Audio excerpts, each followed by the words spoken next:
Bonjour à tous et bienvenue dans un nouvel épisode de Vous prendrez bien un film. Et à nouveau, on va parler d'un film pendant une petite heure avec Simon qui est présent avec nous ce soir. Bonsoir. Bonsoir Arthur. Bonsoir Maxime. Et nous avons également du coup Maxime. Salut, tu es en train de manger un cookie. Ah bah, bravo, super, très bien. Voilà, nous sommes tous les trois ce soir pour vous parler d'un film. On va spoiler, comme d'habitude pour ceux qui nous rejoignent. Et on va parler d'un film qu'on vient de voir. Ouais. Vraiment, il y a 5 minutes. Hein. Voilà, c'est ça, on en sort tout juste. On en sort tout juste. Simon et moi on le connaît, mais Maxime, tu l'as découvert. Ouais, en vrai, c'était trop bien, mais je suis éclaté de fatigue. Le film a pris toute mon énergie.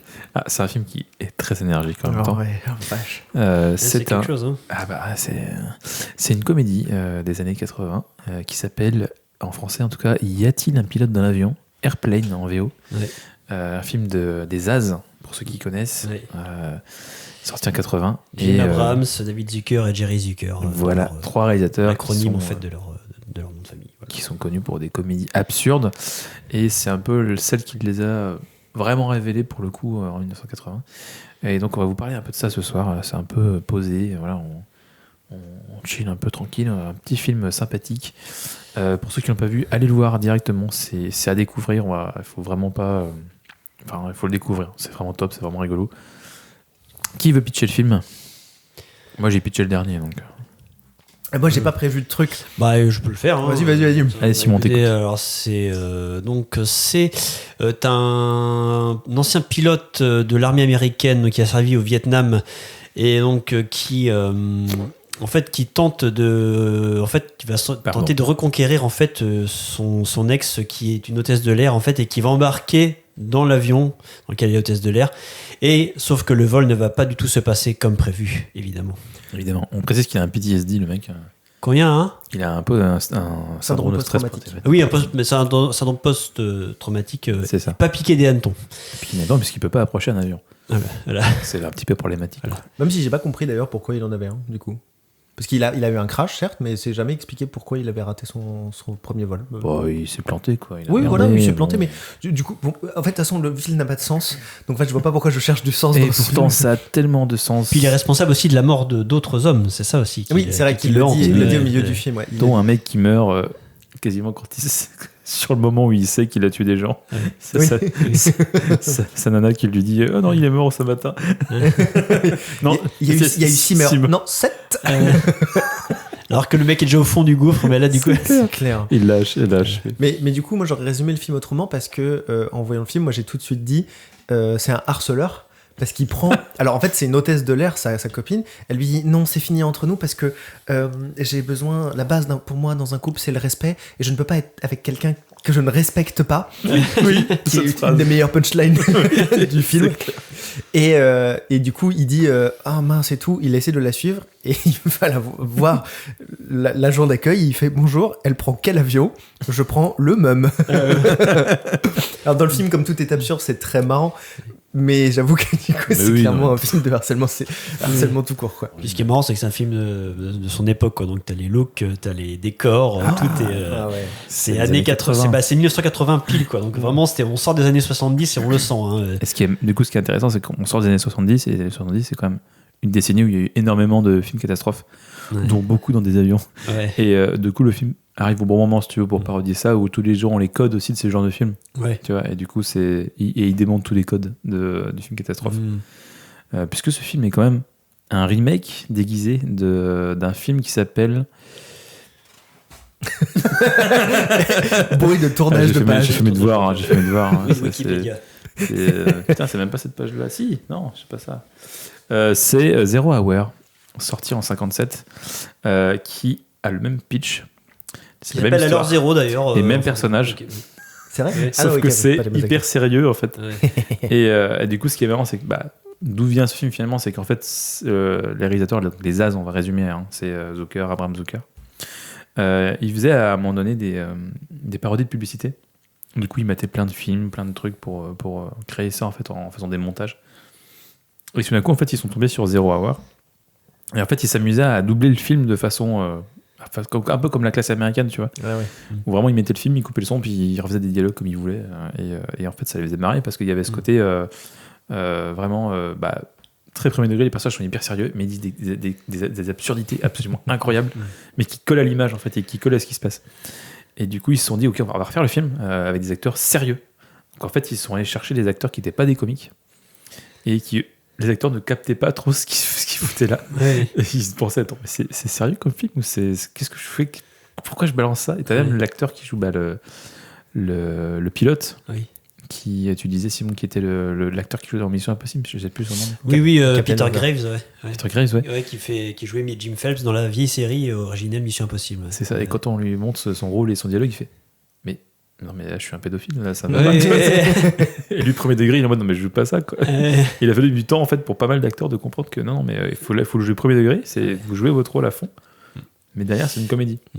C'est comme ça qu'il va aussi chercher Leslie Nielsen. Oui, qui n'était pas de base un acteur comique. Non, c'est ça. Et qui le joue d'ailleurs de façon sérieuse, en fait, son personnage. À aucun moment, il sent qu'il est dans la comédie, en fait. Et je pense qu'il y a le sens de la comédie, mais... Ouais. Et je pense, en vrai, il y a une inspiration chez OSS 117 qui, je trouve, a un côté vraiment Leslie Nielsen dans sa manière de jouer. Il peut se dire... Tellement sérieux et avec de l'aplomb. Je repense à la fameuse scène qu'il dit plusieurs fois avec le même ton dans le film, là où il dit... il dit je tenais à vous dire bonne chance, on compte sur vous, et il le dit tout le temps de la même manière à des scènes différentes et en le répétant. Alors déjà la scène est trop cool, mais en plus de ça il le fait avec un tel sérieux. Il est parfait. Il est incroyable, quoi. Vraiment, il est dans son rôle, quoi. Puis là il y a un sens du rythme qui est millimétré, même tout le film, en fait. Enfin, je sais pas, on en a... Juste à la sortie du film, on était épuisés, mais c'est parce qu'il y a un rythme et un timing qui est dingue. Ah oui, c'est ça. J'ai arrêté de prendre des notes. Ah ouais, non, mais il faut le vivre, le film. Faut juste, c'était pas possible. Les vannes, c'est... T'as une vanne toutes les 10 secondes, en fait. Et en plus, des fois, t'en as deux, en fait.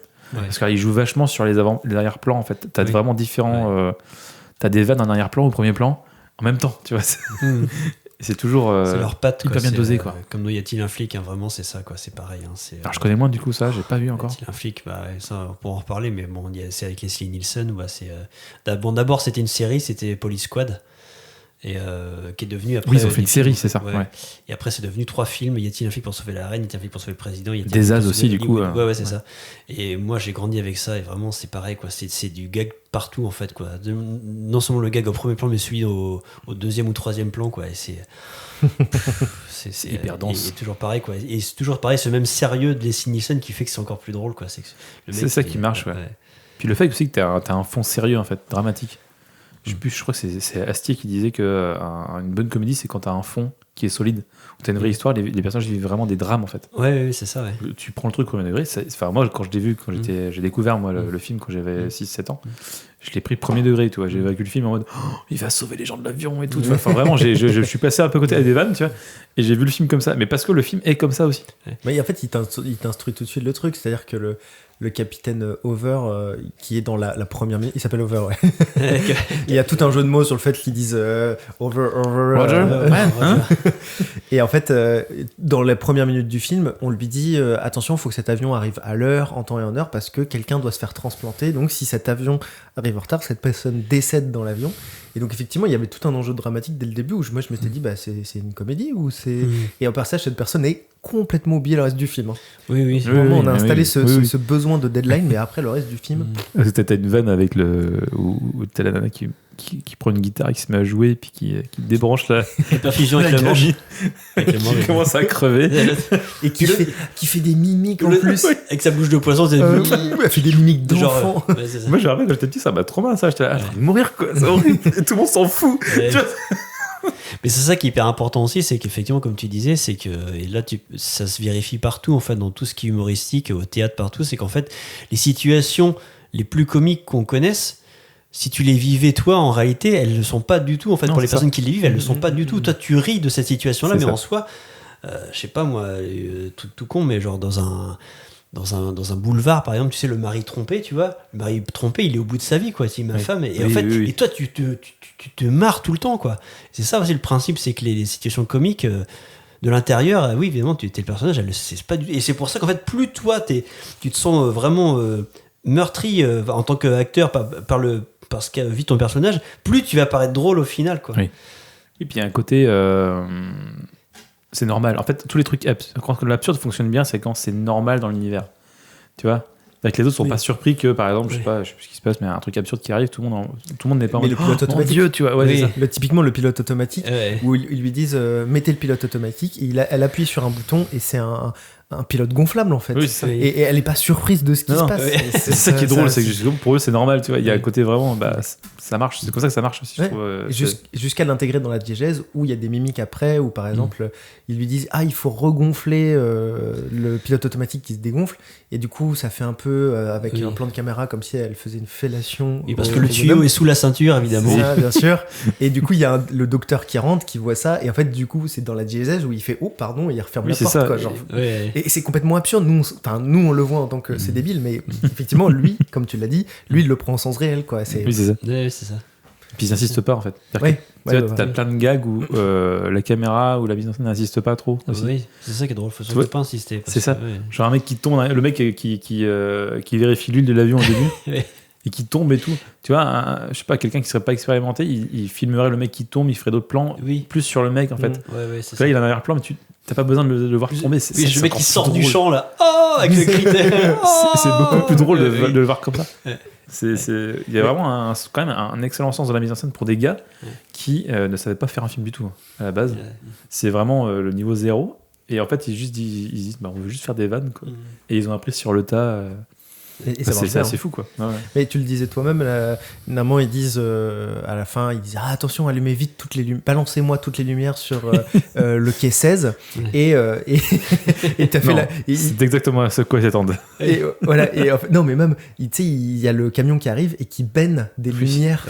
Et toi t'as fait putain, mais tout ça pour une vanne. Et c'est un plan, c'est juste un plan. Une centaine d'abat-jours juste pour une vanne. C'est ça, mais en fait du coup c'est dans la continuité de vas-y, on fait un truc, personne va le remarquer, ça se trouve, ou ça va pas faire rire les gens, mais nous ça nous fait marrer, vas-y, on le balance. Mais ils le font très simplement, c'est un plan, et ils insistent pas, et on s'en va. Et c'est même pas surligné par la musique, enfin tu vois, c'est vraiment genre, c'est normal, tu vois. Et du coup, c'est ça qui est drôle. Et mais en même temps, ils ont aussi compris, tu vois, le coup de, je disais là vite fait, j'avais pas compris, mais le gars qui fait. Non mais il faut qu'on rallume les lampes et puis non c'est exactement ce à quoi ils s'attendent. Tu vois, c'est des trucs c'est des tips en fait que tu as dans les films, c'est des clichés un peu, et en fait ils s'amusent à reprendre tous les clichés que tu peux avoir sur les films catastrophes et ils les détournent en faisant un truc hyper drôle en fait. Ils ont parfaitement conscience en fait de tous les codes de ces genres de films en fait. Et vraiment ils s'amusent avec en fait, et c'est pour ça que c'est un truc que tu pourrais pas avoir autrement que dans un film en fait, ce qu'ils font. Oui, c'est ça. Et puis ce côté, c'est l'aplomb de certains acteurs. Pareil, c'est celui qui fait le capitaine Kramer, là.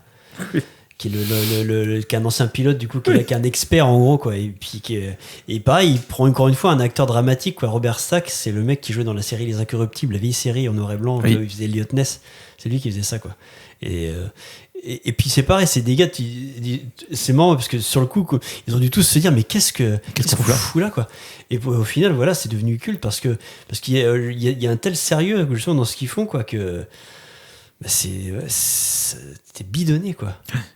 T'as un acteur qui disait non, je veux pas jouer là-dedans, je comprends pas en fait. Oui. Et qui a failli refuser. Nouveau, ça c'est McGuinness dans Star Wars. Tu confonds les anecdotes. C'est ça aussi.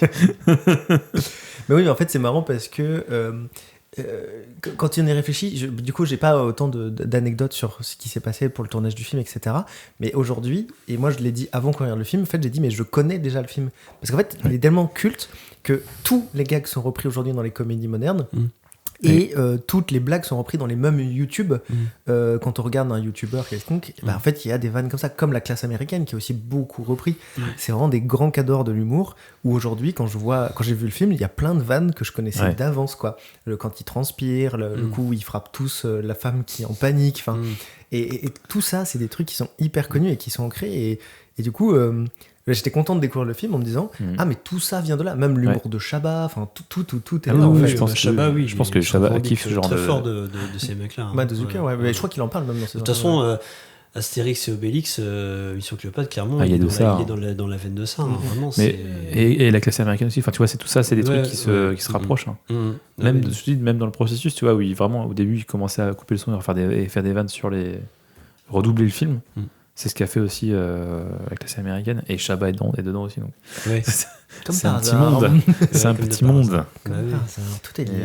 Mais ils ont vraiment amené ça à ce moment-là. Je crois qu'ils ont fait des films avant, mais c'est ce film-là qui a vraiment porté leur truc le plus loin grand public, quoi. Et après, ils en ont fait plein d'autres, quoi, du coup. Alors, il y a les titres, Hot Shots aussi, hein, c'est eux, c'est les Hot Shots. Hein. Les Hot Shots, Ils ont pas tout réalisé en même temps, mais. Non, c'est. Il y a Abraham qu'on a fait un tout seul, je sais plus lequel, je crois.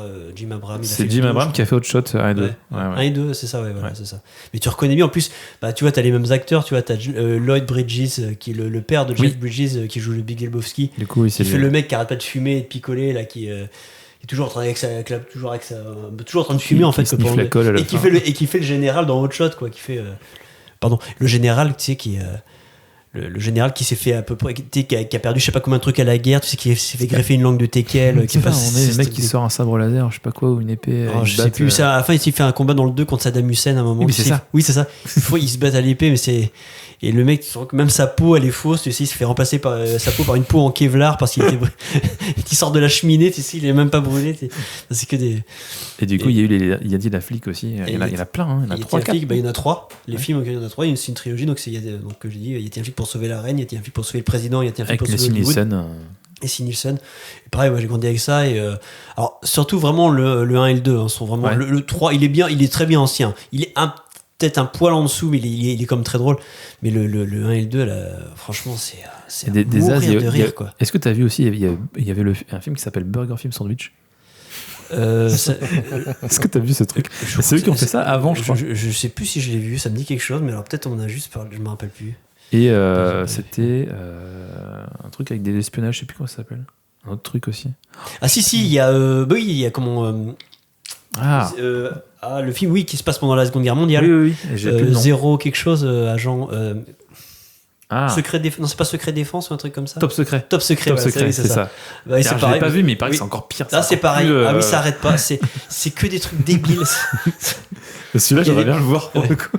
Non, mais ils vont loin. Ils vont tellement loin. Juste pour vous dire, ce qu'ils font un moment dans le film, c'est vraiment débile. C'est qu'ils sont dans le train. Et tu vois, donc ils sont assis dans un wagon. Et donc tu vois, t'as la gare qui commence à défiler. Et tu te rends compte qu'en fait, ils sont sur un train qui est fixe et c'est la gare qui est sur roue.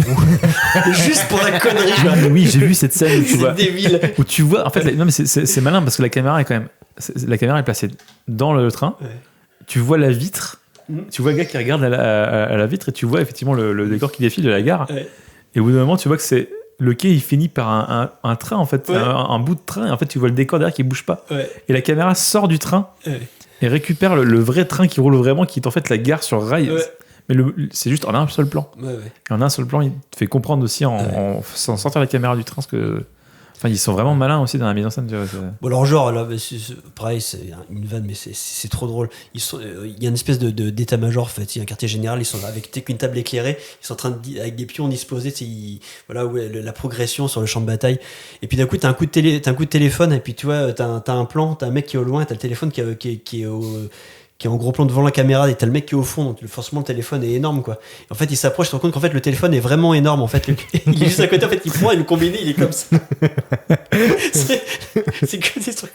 Mais c'est génial, il faut les trouver ce truc-là. Ouais. Et du coup, on disait, donc il y a Abrams qui est parti faire Hot Shots, et Jerry Zucker, lui, il est parti faire des films plus sérieux pour le coup. Et j'ai découvert qu'il avait fait Ghost, le film avec Patrick Swayze. Ah, c'est lui qui a fait ça? C'est lui qui a fait Ghost. Rien à voir, tu vois. Rien à voir. Ah, je me rends compte, je savais même pas qui c'est qui avait fait Ghost, en fait. Ouais, c'est lui qui a fait ça. Oui, donc lui, il est parti sur des films beaucoup plus éloignés de la comédie, quoi. Bah ouais, là, mais voilà, c'est vraiment des destins après différents. Ils sont toujours là, et dans les bonus DVD, t'as une interview qui est à mourir de rire sur ces mecs-là qui sont toujours ils doivent plein plus d'humour. Ils doivent plus être jeunes, ces mecs-là, maintenant. Bah non, ils avaient 30 ans, je crois, quand ils ont fait Étienne Pilote d'un avion.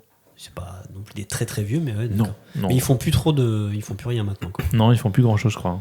En tout cas, ils faisaient des trucs moins bien, il paraît, après sur la fin, quoi. C'était moins intéressant. C'est peut-être l'âge, peut-être. Quand tu vois ce que fait George Miller, l'âge. Bah, tu te dis en même temps, George Miller, l'âge, ça veut rien dire. Mais en même temps, tu dis, franchement, tu vois la richesse de leur film, de toute façon, quand tu vois que ce qu'il y a à chaque plan, ils se sont fait chier à faire pour chaque vanne. Plan, tu dis, mais c'est un travail, quoi. Plusieurs couches d'images, en fait, c'est fou, quoi. Tu dis, mais. Et puis même une préparation avant, quoi. Et en plus, je me demande, tu vois, comment tu peux te renouveler, même après le film qu'on vient de voir, tu vois. Typiquement, le coup du mec qui se prépare face au miroir, mais qui sort du miroir. Oui. Ça, c'est improbable, quoi. Parce que le mec, enfile son manteau face à un miroir qu'on a vu en plus dans un plan séquence. C'est-à-dire que c'est un seul plan uni. Tu vois que c'est un miroir pour le coup. Et en plus, tu vois que c'est un miroir avant, et tout d'un coup, le mec met son manteau, et il se fait beau comme ça, puis d'un coup, paf, il traverse le miroir, et tu fais, ah oui, et puis c'est vraiment comme si c'était une pièce, il saute une marche, enfin bon, bref, et ça n'a aucun sens, quoi. Et je me dis, ils ont tellement d'idées, qu'en vrai, au bout du 3e film, t'en as plus, quoi, des idées. C'est plus possible. Bah, après, a priori. Ils ont fait il y a un 2e film, je crois, qui est moins bien. Y a-t-il enfin un pilote dans l'avion, c'est ça? C'est pilote dans l'avion 2. Ouais, je crois qu'il s'appelle comme ça, je crois que c'est y a-t-il enfin un pilote dans l'avion. Mais c'est millimétré, c'est-à-dire qu'il n'y a pas d'impro, il n'y a aucune improvisation, je crois. Et du coup, c'est hyper rythmé, quoi. C'est hyper précis. J'ai une anecdote. Je viens de trouver là. Que j'ai trouvé là. Tu sais, au tout début, comme le film s'ouvre, en fait, où tu entends c'est les voix que tu as d'annonceurs dans les aéroports qui. Ah oui, et qui se battent là. Qui se battent à moitié en faisant des annonces, genre les voyageurs sont entendus, machin. Enfin, tu vois, ce genre de Vernon et Betty. C'est ça. Betty, je sais plus. Ce sont des vrais gens qui travaillent vraiment, je crois, pour l'aéroport, ce qui fait que les gens. Enfin, la voix est connue, quoi. Et en plus, la voix est crédible. Parce que je crois qu'à un moment donné, ils avaient voulu avoir des acteurs et que ça sonnait faux. Ils sont allés chercher des vrais gens dont c'était le métier de faire des annonces dans les aéroports pour que ça soit plus vrai, en fait. Pour que ça parle aux gens, quoi. Mieux, en fait. Genre comme si c'était nous, genre la voix de la fille de la SNCF, quoi. Ouais, toujours dans cette optique, en fait, d'être hyper premier degré et de vraiment avoir des personnages qui sont sérieux, quoi, dans ce qu'ils font. Ça marche tellement bien. Et oui, c'est très drôle. Puis là, ça amène le truc tranquillement parce qu'au début, tu sais, on entend, ça répète, et puis tu. Je comprenais pas pourquoi vous rigoliez d'ailleurs. Oui. Parce qu'on savait aussi. Tu vois. Je savais que vous avez. Mais du coup, sur le coup, toi, tu rigolais et je faisais mes pouilles. En fait, je me rappelais plus vraiment, mais je savais que avec la tournure que ça prenait, que ça allait virer à ce truc-là, même si je l'avais su. Tu sens que ça se répète tellement qu'au bout d'un moment, ça va partir en conneries comme ça. T'attends les vannes, en fait. Dans chaque plan, t'es là, ça va arriver d'où, tu vois. Ou tous les colporteurs là, à l'aéroport, là, les vendeurs les bonimenteurs là, ils sont tabassés. Et puis surtout avec le commandant Kramer, là, tu sais, vraiment que t'es 4 heures l'habitude, le mec, il fait des pirouettes, tu sais, il est là tous les uns après les autres, là, c'est trop drôle. Pour Jésus-Christ. C'est ça. N'oubliez pas les témoins de Jéhovah. La VF est très bonne aussi, bien sûr. Oui, c'est ça. Mais je me demandais justement si parce que tu vois, il y a des films comme ça. Bon, je me dis, je préfère toujours la VO. Mais là, je me dis que la VF dans ce film, elle est. La VF est très très cool pour le coup. Ouais. Surtout le fameux là, le complètement zinzin là, tu sais, de la tour de contrôle. Oui, il a une voix complètement. Lui en VF, il a une voix improbable, improbable. Une voix qui est assez connue d'ailleurs, hein, mais qui fait beaucoup de voix de dessin animé. Oui, c'est Looney Tunes en fait. Ouais. Mais il y a beaucoup d'ailleurs de trucs de Looney Tunes dans le film parce qu'il y a plein de petits bruitages rigolos. Par moment, pas trop, ça va, je trouve. C'est pas abusif, mais en fait, quand tu les entends quoi. Oui. Et ils sont bien placés à des moments rigolos. Je sais plus, c'est au début. Surtout la séquence fait du samedi soir. Là, oui, j'y pensais. Quand ils refont la scène avec Travolta, oui. À la Travolta. Où t'as vraiment, à chaque fois qu'il balance sa casquette, t'as un... Et que le truc qui revient. Mais c'est trop drôle, c'est genre, dans la vraie vie, tu balances ça, il y a un mec, ça fait chier, il te leur balance, tu vois. C'est ça qui est bon. Et ils le font 2 fois, quoi. Et ça passe, tu vois. Ça, c'est pareil, mais fallait y penser, c'est tellement bon. Genre, le jukebox, il se met en route, et là, tous les vieux matelots qui se mettent à se déhancher, là, tu sais, ils sont tout pétés partout, puis ils sont en train de... Puis la nana improbable en robe rouge, mais là-dedans, tu vois. Pourquoi et les deux scouts jumelles, là, qui se foutent sur la gueule, d'une force. Et puis elle continue, en plus, pendant toute la scène, elle se fout sur la gueule, ça n'a aucun sens. Et tu vois, là, du coup, ça fait penser à un plan où, à chaque fois, ils s'amusent aussi à démarrer une scène sur un truc où tu vois les bras en fait des nanas qui sont hyper musclés, poilus, tu sais, qui sont en train de jouer aux cartes, je sais pas quoi. Et la caméra recule et là tu découvres que c'est des nanas et qui se foutent sur la gueule. Et c'est drôle, quoi. Mais du coup, il y a plein de moments comme ça où ils changent le point de vue de la caméra pour te révéler un truc où tu te dis bah en fait c'était pas ça. C'était pas ça, c'est un truc qui est improbable en fait. Et en jouant sur les mouvements de caméra ou les mouvements de personnages aussi, tu vois. Donc toujours la mise en scène. Non, mais puis surtout ils s'amusent en fait à nous créer juste de la surprise parce qu'ils ont compris qu'en fait l'aspect comique venait surtout sur tiens, tu t'attendais à ça ? Eh ben non. C'est ça. C'est pas du tout ça. C'est encore pire. Par exemple, typiquement, ils font une annonce à un moment donné où tout le monde dans le... Ah oui, c'est quand il y a la musique. Il y a une fille qui chante, qui effectivement débranche la petite fille au fur et à mesure. Donc déjà, ça, c'est marrant. Puis d'un coup, tout le monde se penche pour écouter ce qui se passe. Il y a dans le pub-beat où tout le monde sourit, etc. Le mec qui sourit, le mec à la radio qui sourit, qui fait un face-cam. Ah oui, lui, parfait. Lui, il est incroyable. On dirait avec de pub. Ah, déjà, ça, tu t'y attends pas. Et puis ça remet sur tous les passages passager et tu vois un mec du plafond qui tombe et qui écoute mais à l'envers et tu fais et il tombe pas, il descend juste. Il repart et tout. Enfin bon bref. Et tu vois, t'es tout le temps dans la surprise et c'est pour ça que je dis que je suis fatigué parce que à la fin t'en peux plus quoi. Il y a tellement de surprises tout le temps. Quasi chaque plan t'as un truc quoi. C'est impressionnant. Non, et justement, ils ont un sens du rythme où tu vois Chabat, Mission Impossible est incroyable, et à chaque fois, t'as une vanne. Quasiment, hein. Dans chaque plan, t'as quasiment une vanne quelque part, et quand t'as regardé le film 36 fois, tu en redécouvres d'autres à chaque fois. Là, Mission Cléopâtre, du coup. Oui, merci, Mission Cléopâtre.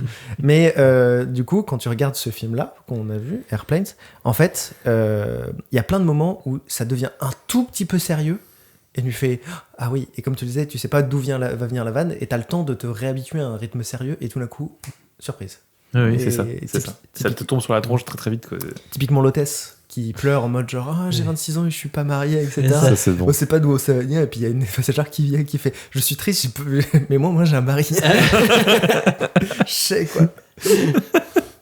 Bon, des trucs hyper subtils aussi, c'est ça, c'est l'alternance aussi entre ces gros gags, des trucs de mais tu dis mais comment ils te foutent ça à l'écran, et des fois des trucs très simples genre tu sais quand il commence à raconter ses souvenirs de guerre, tu sais, à la mamie à côté de lui, et puis juste la tête qu'elle lui fait avec ses lunettes, elle est en train de lire, et puis elle lui fait juste un regard genre mais je m'en fous de ton histoire, mais c'est tellement magnifique quoi, il est pendu après. Ouais, c'est parfait. Ouais, le fait qu'ils se suicident tous, que lui il se déplace dans l'avion pour raconter sa vie. À tout le monde.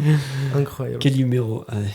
Moi je pensais à ça, tu vois, des mecs comme Mel Brooks qui avait un style particulier, il s'est laissé influencer par ça aussi. Tu regardes Sacré Robin des Bois, c'est vraiment dans la même veine, hein. Sacré Robin des Bois, c'est pareil, il y a un gag à toutes les 5 secondes, un truc en arrière-plan, en troisième plan, ça arrête pas quoi. C'est pareil, c'est infernal, c'est plié, mais du début à la fin, c'est tellement con, mais genre braves gens, prêtez-moi l'oreille, tu sais, avec tous les mecs qui balancent leur oreille comme ça. Voilà, des trucs comme ça. Mais ça, tous les jeux de mots ils l'ont font. Par exemple, le coup de un hôpital, mais qu'est-ce que c'est? J'adore cette vanne, j'adore ce jeu. Oui, c'est ça. Ils sont tous malades, faut les emmener à l'hôpital. Qu'est-ce que c'est? C'est un bâtiment où il y a des gens malades. Oui. Et là, je vais faire une transition vers un film que j'aime bien. Non. Jurassic Park. Oh. Si, parce qu'il y a cette vanne dans Jurassic Park. Je note l'heure. Au tout début. 21h46. Au début du film, quand ils sont dans la caravane avec Hammond, t'as Alan Grant et puis Alice Hathaway qui sont avec Hammond qui vient les voir. Et Hammond leur dit nos attractions ont complètement affolé les enfants, machin. Puis t'as Alan qui fait non mais c'est quoi? Puis t'as Ali qui fait les adultes au modèle réduit. Oui.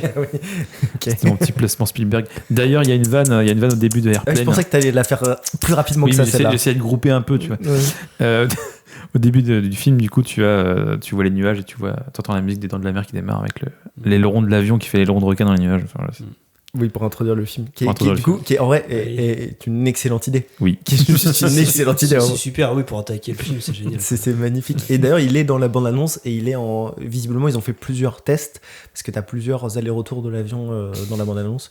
Bande-annonce qui est disponible sur YouTube, qui dure 3 minutes, qui révèle pas mal de vannes, mais pas tant que ça par rapport. Oui, mais pas tant que ça par rapport au film.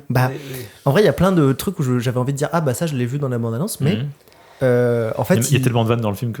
déjà il y a tellement de vannes dans le film que c'est impossible, et puis en plus de ça t'as pas mal de moments où ils essaient de jouer sur le côté qu'est-ce que c'est Airplanes, c'est de l'action, ils te mettent un truc de coup de poing et après ils te cassent avec une vanne, et ils ont, même dans la bande-annonce il y a un rythme quoi. Mais c'est vrai que t'as plein de jeux de mots qui sont en fait mis littéralement à l'image, tu vois. Rien que ça, c'est drôle. Moi, ça marche très très bien. Genre quand ils disent ils volent aux instruments, là t'as un pauvre plan qui dure 1 seconde où tu les vois en train de jouer avec des instruments dans l'avion. Oui. T'es là, ok. Ouais, c'est ça. Et tu te le prends en pleine tronche, t'es là, ok. Mais ils s'autorisent tout. Tu finis par rigoler, mais c'est. c'est des conneries que tu racontes entre copains, sauf qu'eux ils le font vraiment quoi, en fait, à l'image quoi. Ils vont au bout du truc quoi. C'est ça qui est drôle. Et tu vois, c'est marrant parce que alors c'est une réflexion de quelqu'un à 21h47 là, mais en fait je me suis dit tiens, c'est marrant, c'est très très film TikTok, parce qu'on dit aujourd'hui les jeunes et tout ça, ils sont dans un système où il faut aller vite sur ce qui se passe et pour garder leur attention. Le film m'a jamais fait décrocher. C'était impossible de décrocher du film parce que t'avais une vanne toutes les secondes. Mais ton film dure 1h40, 1h45. Certes. Mais en fait, du coup, normalement, un film qui dure 1h40. Ça a du lien entre les différentes vannes. Tu vois. TikTok, c'est une vanne séparée. Et... Oui, mais ce que je veux dire par là, c'est que du coup, le film a su.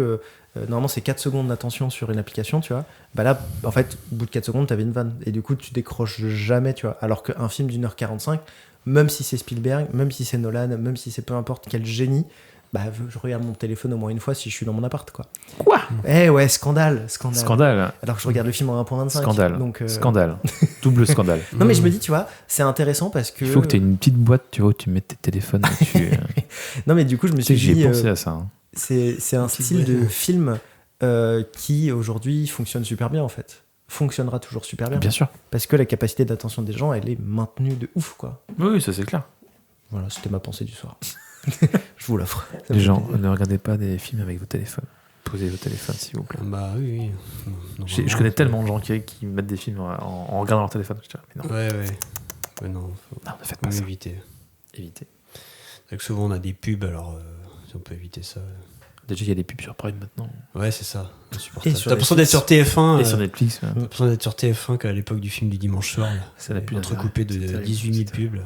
Et d'ailleurs, c'est très amusant parce que visiblement, c'était déjà préparé. Parce que la première saison de Bridgerton est sortie il y a quelques années. Et en fait, ils avaient déjà millimétré le fait qu'il y aurait des pubs à l'intérieur. Oh, putain. Et parce qu'il y a des moments où ça coupe, pile à des ça, moments un peu intéressants. Et hop, t'as une pub qui se déclenche. Mais ça, effectivement, ça fait une autre scène après. T'as ça beaucoup dans les séries américaines et les téléfilms américains. Mais c'est ça, c'est que les Américains, ils ont toujours vachement de pubs. Mais pour le coup, mais produit par Netflix. Il n'y avait pas de pub quand ils l'ont produite à l'époque. Tu vois. Ouais, bon, bref. C'est juste qu'ils avaient, je pense, anticipé ça. Mais c'est vrai que quand tu regardes des films ou des séries américaines, si tu fais attention, t'as souvent des moments où t'as un fondu au noir. Ouais. Hyper régulièrement, c'est parce qu'ils ont des pubs vachement souvent par rapport à nous. C'est vraiment bien pire que nous, pour le coup. Ouais. C'est 2-3 pubs, mais c'est 2-3 pubs toutes les 5-10 minutes, tu vois. C'est je me rappelle très bien, genre MacGyver, tout ça, là, c'était toujours des fondus au noir comme ça, sans arrêt. Et c'est vrai que Colombo. Tu t'y étais fait, quoi. Parce que ça reprenait tout de suite derrière. Oui, c'est ça. Mais en fait, c'est fait pour qu'il y ait de la pub. Quand tu sais après, tu dis, bah oui, c'était pour une coupure pub. Parce que ça à chaque fois, aucun sens, ce mais truc. c'est bien sûr, t'as la musique qui monte. Et après, tu reprends sur un décor. Bizarrement, après le fondu au noir, j'ai envie de manger un McDo avec du coca, je ne comprends pas. Et souvent, même, non, le pire, c'est que c'est ça le pire, c'est que ça reprenait souvent, au même endroit, mais même ça reprenait même un petit peu avant. T'as toujours une petite ellipse. Ouais. Oui. Parce que le spectateur donc est un peu con. Tu revoyais la même chose. Le spectateur est un peu con aussi. C'est les inconnus qui ont fait une vanne là-dessus en faisant une parodie où justement ils répètent la même chose 2 secondes après, je crois. Non, c'est dans leur parodie de Star Trek, je crois, où justement ils font j'ai une idée. Puis ça s'éteint. Puis il n'y a plus de courant là. Les inconnus ils sont bons là-dedans aussi. Ouais. Voilà, bon. D'autres choses à ajouter? C'était un super film. En vrai, ça m'a vidé de mon énergie. Mais c'est un film qui t'achève. Moi, je suis mort du début à la fin, et du coup, à la fin, je suis achevé. Ouais. Mais du coup, j'ai envie de le voir une seconde fois parce que, comme le film Astérix Mission Cléopâtre d'Alain Chabat, en fait, t'as tellement de vannes que je suis sûr que j'en ai loupé.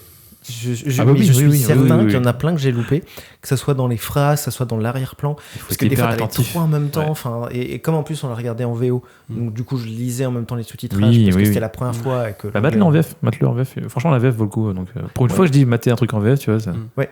Et il y a aussi le truc de l'argot que je trouvais très marrant, mais je pense qu'il y a un truc que j'ai pas compris dans l'argot et il faudrait que je le réécoute pour mieux comprendre, parce qu'il y a 2 personnages qui parlent argot. Et du coup, c'est sûrement très marrant, mais juste du coup, j'ai pas tout compris. Et du coup, à chaque fois, je me genre, ils vont où avec ça? J'arrive pas à suivre. C'est le fait que la mamie sache parler ça. Oui, tu par vois, contre, la mamie qui débarque et qui les insulte, ça c'était très marrant. Ouais. Et du coup, t'as plein de références aussi à des gens, genre, tu sais, où il dit comme machin. Oui. Et t'es là, t'as pas la ref parce que déjà c'était il y a longtemps. Non, mais c'était le truc d'actu d'il y a dans les années 80, donc on n'a pas forcément, on est code nous, tu vois. Même moi, je les ai pas, c'est dire. Il y en a quelques-uns où tu fais ouais, d'accord, tu sais, quand il parle de Jerry Lewis, tout ça. Non, c'est Reagan. Ou la chanteuse, au début, là, le soldat qui se prend pour la chanteuse et qui est incarné par la chanteuse. Oui, c'est ça. Je la connais pas du tout, moi, cette chanteuse-là. Je voyais vite fait, je l'avais vu, mais je sais pas ce qu'elle a chanté, j'en sais rien. M'a fait penser à la casse à fure. Il y a un peu ça. C'est dans le délire. Oui. Mais effectivement, il y a plein de références. Après, c'est des références aussi très américaines. Les films avec Ronald Reagan, je pense qu'il cible un film en particulier, mais. Oui, parce qu'il en a fait plein des films. Oui, en plus, ouais. Puis il était président après. L'acteur. L'acteur, c'est ça. Référence. Qui est du coup plus marrant dans Retour vers le futur. Voilà. Parce que dans Retour vers le futur, bah oui, effectivement, on sait que c'était un acteur devenu président. Là, c'est marrant. Qui est vice-président? Jerry Lewis. Et Bette Davis, première dame du pays. Voilà. Bon, on parle de Retour vers le futur maintenant. On peut enchaîner. Hein. Bon. C'est un super en film. tout cas, ça vaut le coup. Enfin, moi, je l'encourage. D'ailleurs, on devrait se faire une soirée, genre, y a-t-il un flic Je suis chaud. Ouais, carrément. C'est vraiment. Burger Film Sandwich et puis Top Secret, j'aimerais bien les mater. Si on peut le faire sur une journée, qu'on fasse des siestes entre chaque. Parce que je vous On peut jure. même étaler ça sur plusieurs mois, si tu veux. Ouais, parce que vraiment, ça vide de l'énergie. Franchement, gens, Top Secret me donne vachement envie. Top Secret, c'est dit.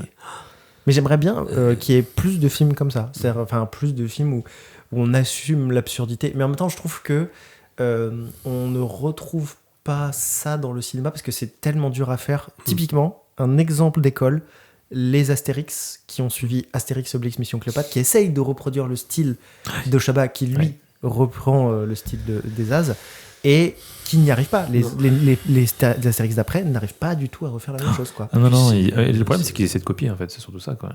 C'est pas leur truc, en fait. Chabat, c'était son truc, c'était son humour, quoi. Eux, ils sont on va faire comme Chabat, mais c'est pas ton truc. Donc, évidemment, ça franchement nulos, quoi. C'est catastrophique. Les Jeux Olympiques, c'est une daube, mais intersidérale. Et quand tu connais l'histoire du tournage aussi. Oui, en plus. La vache. C'est un prétexte à mettre du guest. Chanteur, acteur, sportif. Et sur le dernier, c'est pareil. Hein. Mais le truc, c'est que je me dis juste, j'aimerais beaucoup voir plus de films comme ça, mais en même temps, c'est tellement un style hyper particulier, et je pense que c'est un style qu'on peut retrouver beaucoup plus facilement sur YouTube, qui lui est moins un média cadré que l'est Hollywood ou le système de production français, voire limite peut-être même Bollywood. Bollywood commence à être un peu cadré, donc ça commence à devenir dur, je pense, mais les anciennes productions dans les années 2000 devaient être un peu de ce style-là. Mais YouTube, t'es tellement dans un truc de fan où en fait ils font ça avec les moyens du bord, donc effectivement tu peux pas demander à un avion de se cracher en maquette dans un truc, mais je pense que on retrouve beaucoup plus facilement ça sur cette plateforme qu'on retrouverait ça. Enfin, Zaz, ils ont dit oui, parce que bon, bah vas-y, ils étaient marrants, et puis c'est des petits jeunes, on leur file un petit budget, quoi. Mais aujourd'hui, ça serait plus le cas. Jamais on leur dirait oui, tu vois. Ouais. Non, puis aujourd'hui, vraiment, cet humour-là, maintenant, t'as beaucoup de films où t'as trop conscience qu'ils font de l'humour. Enfin, je veux dire, le film te dit, ah, c'est drôle, rigole, tu vois. T'as un peu ça, quoi. Ouais. Oui, ça se regarde.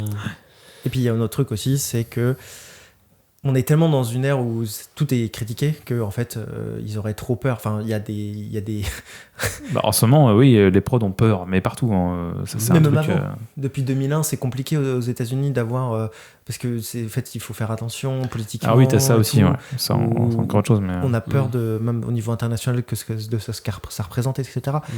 Je critique pas du tout, je prends pas position. Juste, je me dis, et aujourd'hui, on représenterait ce script, on dirait non. Je suis pas sûr. Je pense. Dans les héritiers de ça, t'as aussi Scary Movie, quoi. Bon, avec évidemment un degré de qualité, voilà, parce que le premier est sympa, le deuxième, ça commence à. C'est différent quand même, je trouve. Ah bah, pour moi, alors, qualitativement, clairement, mais dans l'esprit, ça reprend. Enfin, c'est dans ce burlesque. Avec un truc qui va se passer dans le coin qui est complètement débile. Après, il y a pas la même écriture, il n'y a pas le même jeu, pas le même rythme non plus, mais c'est des héritiers quand même, qu'on le veuille ou non. Même les Cinéson, il a joué dans des Scary Movies, c'est dans les derniers. C'est comme Dracula, Mort et Heureux de l'être aussi, tu vois. C'est Mel Brooks, hein. Ouais. Tu vois, Mel Brooks. Ouais. Mais il est différent déjà, tu vois. Sacré Romain des Bois, il est vraiment dans ce style-là. Dracula, Mort et Heureux de l'être, il est moins déjà. Dracula, c'est moins comme ça. Ouais. Il y a vraiment, c'est vraiment Robin des Bois dans sa filmographie, tu sens vraiment qu'il avait envie de faire, enfin, ou il a été inspiré par ça, quoi. Ouais. C'est vrai que cette époque-là, de toute façon, c'était l'époque où les Y a-t-il un flic, ça a explosé. Hein. Le Y a-t-il un flic pour sauver la reine, je crois que c'est 88 ou 89. Ouais, c'est les années 80, tout ça. Après, je sais pas, 3-4 ans plus tard. T'as eu autre chose dans les années 90 ? Ouais, Hot Shot 2, pareil. Ouais, ça. Il marchait tous. Je me suis marré dans ces films. C'est pas possible. Il rigole encore, vous le voyez pas. Je reviens pas, mais il se marre. Il se refait le film dans sa tête, là, il est content. Ah bah oui. Il va nous forcer à le voir. Charlie Sheen, bah oui. Charlie Sheen debout sur sa moto, là, tu sais, en train de danser. Là. Je suis en train de faire ça. Parodie de Top Gun, voilà. Et oui. De Rambo aussi. Et de Rambo. beaucoup Rambo. Là. T'as même un truc de Basic Instinct, je crois, dans le 2. Il y a un truc. Oui. C'est n'importe quoi. Oui, oui. Ouais, il te pique la glace pour revisser le lit. Oui. Je vois pas du tout de quoi vous parlez, mais d'accord. Regarde Hot Shots. Même parodie d'Apocalypse Now aussi, où justement on voit Charlie Sheen qui croise son père dans le rôle qu'il a dans Apocalypse Now en fait. Donc ils sont sur une rivière au Vietnam quoi. Donc t'as Charlie Sheen qui est en Rambo, puis il croise son père dans la même tenue que dans Apocalypse Now, genre des années plus tard quoi. Ils se font un petit hey, c'est genre juste le gros clin d'œil comme ça. C'est hyper méta. Ok. D'autres choses à ajouter? J'espère qu'il y aura un 2. 2. Du film quoi, pour voir la suite quoi. Mais il y a un 2. Oui, je sais. Bah après, perche. pourquoi pas, oui, surtout peut-être pourquoi pas un jour revoir des trucs comme ça. Et puis, mais c'est vrai que juste revenir quand même sur le fait qu'effectivement, en plus d'être une énorme connerie, maîtriser, il y a un côté vraiment, c'est vrai, mise en scène. Mais faire un film qui se passe dans un avion, bon, pas que, mais globalement dans un avion, il faut des trouvailles de mise en scène pour pas que ça devienne chiant et ils arrivent à rendre ça possible. Et c'est vrai que tu as des films dans un autre site qui n'ont rien à voir, mais Les Derniers Trains pour Busan, qui se passe quasiment que dans un train. C'est quelque chose de faire un truc qui se passe que dans un train. Quoi. Il va vers Busan ce train, non? Il va vers Busan. Exactement. Je vois qu'on te la fait pas. On va peut-être gentiment dévier vers la fin. Mais là, c'est du film de zombies, voilà, mais qui est très bien aussi, mais qui n'a rien à voir, mais qui est très bien aussi. Il y avait un film comme ça aussi avec Joseph Gordon-Levitt qui est dans un cockpit, qui joue un copilote. Je sais plus le nom du film. C'est genre 10 000 mètres, ça s'appelle. C'est un nombre d'altitude, tu vois juste le titre du film. Et tout le film se passe dans le cockpit. Et c'est quasiment un plan séquence, je crois. D'accord. Où tu as en gros des terroristes dans l'avion. Et du coup, ils se retrouvent tous dans le cockpit et il doit absolument se poser et puis se débarrasser des terroristes, etc. Et tout est du point de vue du copilote et tu vois jamais en fait le reste de l'avion. Donc tu vois toujours le petit écran qui est au-dessus de la porte et tout. Enfin, tu vois vraiment, tu as la radio, machin. Et la caméra reste toujours à cet endroit-là. C'est hyper claustrophobique et c'est pas mal. Pour le coup, ils exploitent vraiment le lieu à fond. C'est pas mal. C'est pas dingo, mais j'ai trouvé ça cool.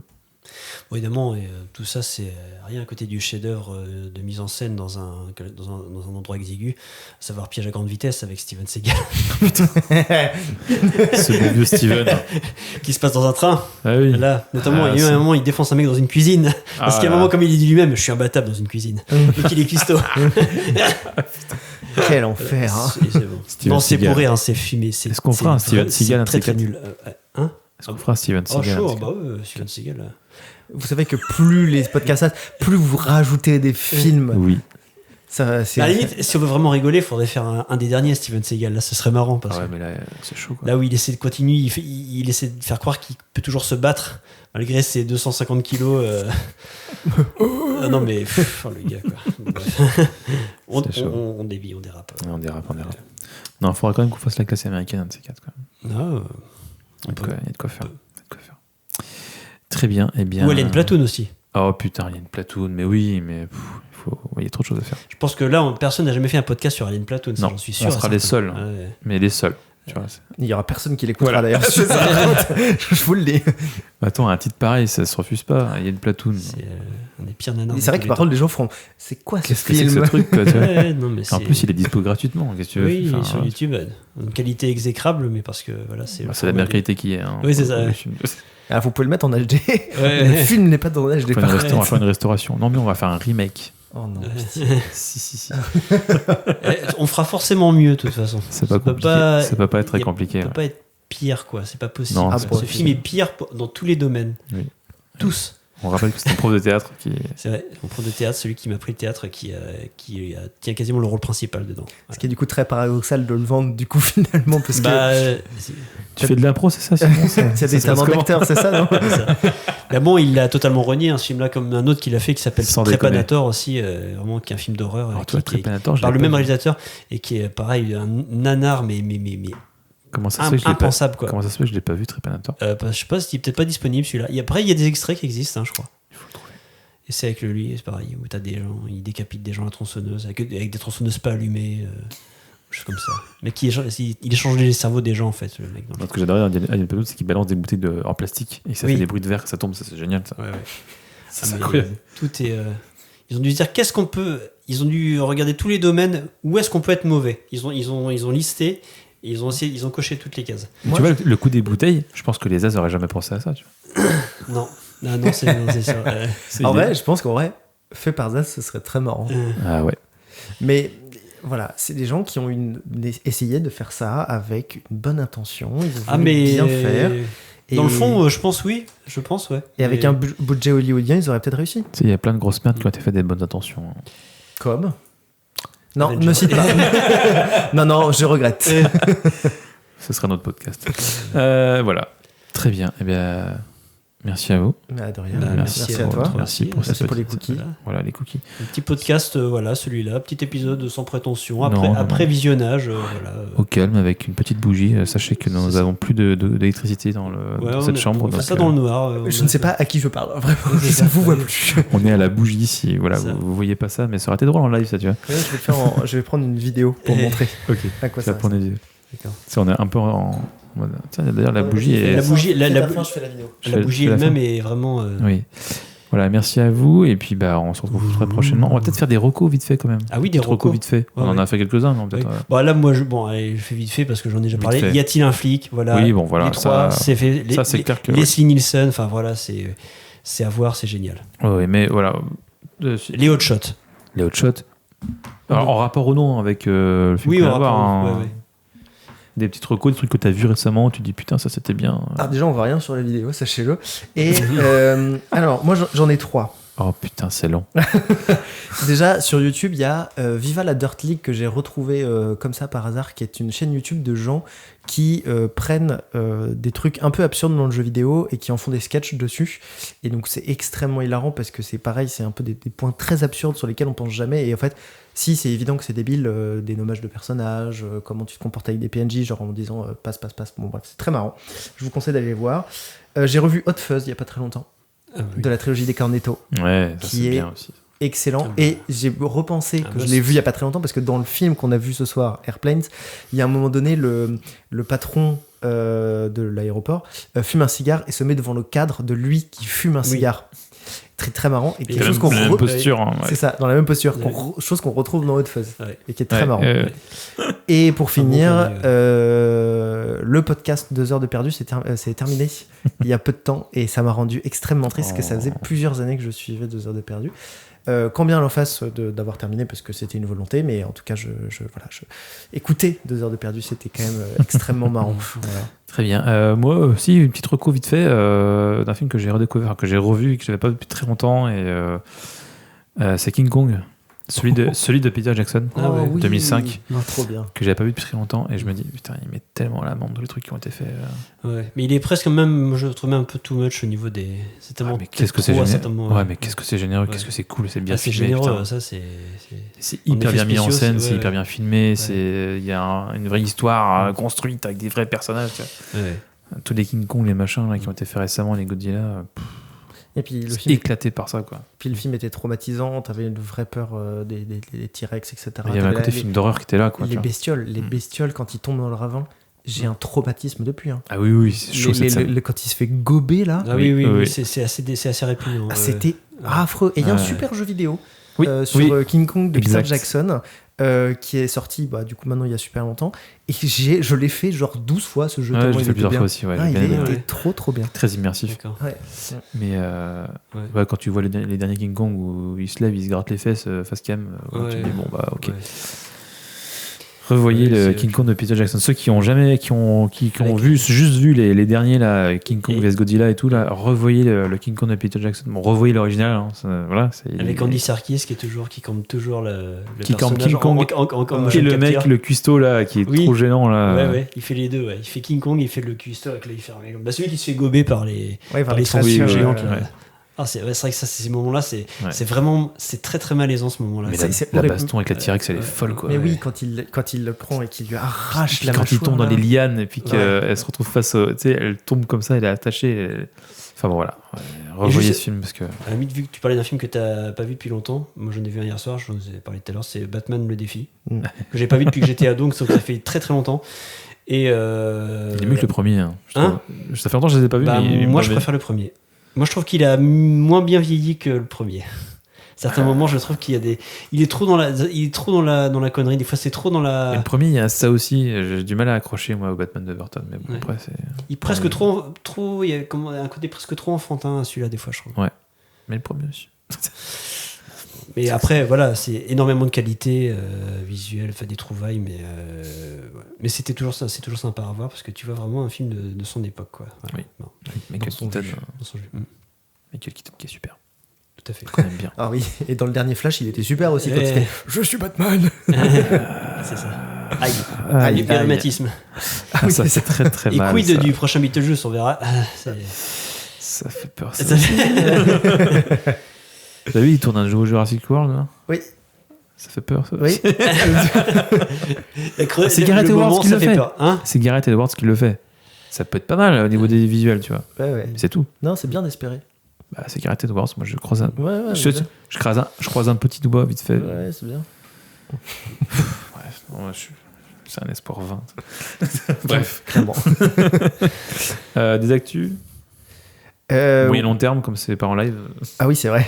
Non, moi c'est toujours la même chose. Je fais des blagues sur Rennes. Vous pouvez me retrouver sur Instagram, Maxime-Leroux, avec 2X à la fin. Et bravo les rôlistes. Voilà, on fait tous les premiers dimanches du mois et on le fera aussi cet été. Et du coup, juillet, c'est quand? C'est calé déjà? C'est le 7, dimanche 7 juillet. 7 juillet. Mais c'est tous les premiers dimanches du mois jusqu'à fin 2024. Très bien. On fait du coup un jeu de rôle avec des humoristes en live dans un bar et en live sur Twitch. Et sur cette chaîne Twitch, on fait aussi d'autres émissions comme le live dont vous êtes le héros. Donc c'est vous, le chat, qui dites ce que vous voulez faire par rapport à l'histoire que je raconte. Et plein d'autres émissions à venir d'ici les 6 prochains mois. Mais je ne peux rien dire, c'est top secret pour l'instant. Top secret.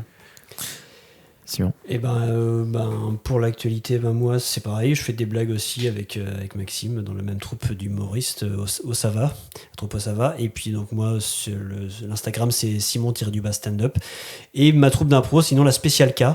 Donc on est sur Rennes aussi. Et là c'est pareil là, avec l'été qui arrive, pause ce sera pause estivale un peu. Un petit peu, oui, pause estivale, ouais, clairement. Le stand-up c'est pareil à Rennes, ça se calme un peu. Il y en aura toujours un petit peu, mais beaucoup moins régulièrement. Vraiment, et les dates s'estompent vraiment beaucoup. Ouais. Mais c'est normal parce que voilà, c'est l'été. Mais et pour la Spéciale K, l'arrêt il sera vraiment total, on va pas reprendre une date de temps en temps. J'allais dire, en fait, on a la dèche, en fait. Juste, on peut faire des blagues chez vous, dans vos appartements, si vous voulez, dans vos jardins. Il y a des mecs qui font ça. Hein. Ils viennent chez les gens faire des vannes. Oui, même chez des mariages. Ouais, mais il y avait même un projet de ça, mais bon, c'est pas revenu sur le tapis. Alors, mais on a failli faire ça. Enfin, voilà. Non, mais maintenant que vous avez une maison, on peut le faire là chez vous là. Dans le jardin. Ouais, on va faire ça dans votre jardin. Moi, j'ai fait un pro avec ma troupe au début de mon ancienne troupe. On avait fait un pro chez l'habitant. Dans un salon. Okay, c'était très sympa. Voilà. Okay. On a tout cassé, mais c'était super sympa. Vider le placard. Ça faisait partie de l'impro. Bravo. Moi, pas grand chose. Je suis plus en écriture que. Voilà. Il y a des trucs qui se préparent, mais c'est pas tout de suite. Il faut écrire d'abord. Il faut écrire et réécrire. Mais j'en dis pas plus. Trop hâte. Ici, il y a Soldat en attente que vous pouvez aller. Ça, c'est toujours dispo, c'est toujours accessible. Voilà. Je suis en train de regarder pour éventuellement le diffuser d'une certaine façon, mais ça j'en parle pas non plus. Je réfléchis et je démarche. On va voir ce que ça donne. Ok. Ouais. Donc pour l'instant rien à dire, mais voilà, il y a des trucs qui se créent, qui bougent en ce moment. Voilà. Et merci encore. Merci infiniment. Puis prochain épisode, on va essayer de faire un truc un peu plus chill aussi, encore une fois, un truc un peu plus original, on va voir. On envisage en fait j'en ai parlé avec Marie, je sais pas si j'en ai parlé avec vous.